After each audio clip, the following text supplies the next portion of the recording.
For my dad's birthday, I wanted to make these super flavorful and tender short ribs. So I got my shipment of meat from my local butcher, and it's just like Christmas every time I get it. I got some nice beef chuck, about 3 pounds of these English cut short ribs, and the rest are 10 pounds of frozen ground beef. So we're going to start with our ingredients. The secret ingredient here is black garlic. I have 2 heads of black garlic given to me by my uncle, and then carrots and onions. So black garlic is made by keeping garlic at a high temperature for about a month. They get the Maillard reaction, which is basically turning this garlic into caramel. It's super sweet, earthy, with that hint of garlic flavor. It's so good. Here is the short ribs. This is my second favorite cut of meat after oxtail. So we're going to dredge these in a mix of flour, salt, and pepper. Then we're going to get them nice and seared up. I'm using an Instant Pot later, so I'm just going to use the saute function to sear my short ribs. When they're done, we're going to throw the onion and carrot in to pick up all that nice beefiness. Just look at that flavor. For more flavor, I'm going to add some tomato paste, which will make the broth extra rich. And then I'm going to throw my short ribs back in, add some bone broth, Worcestershire sauce, and soy sauce.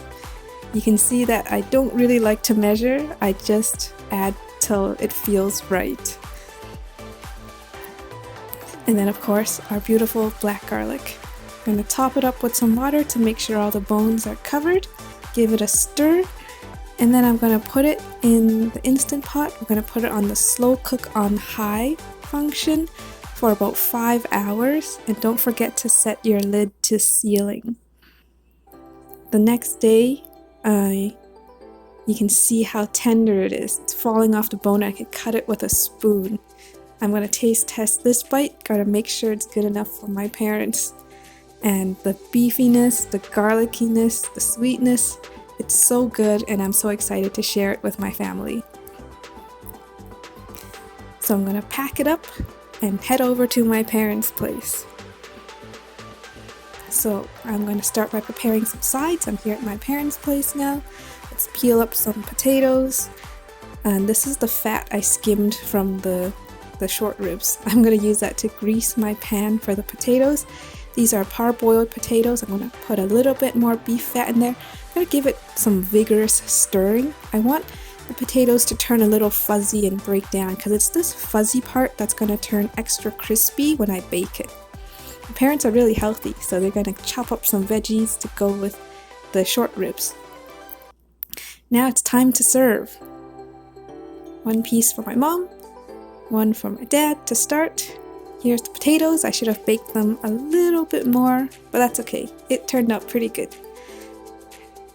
I hope my dad enjoyed these short ribs just as much as I did. Happy birthday, Dad!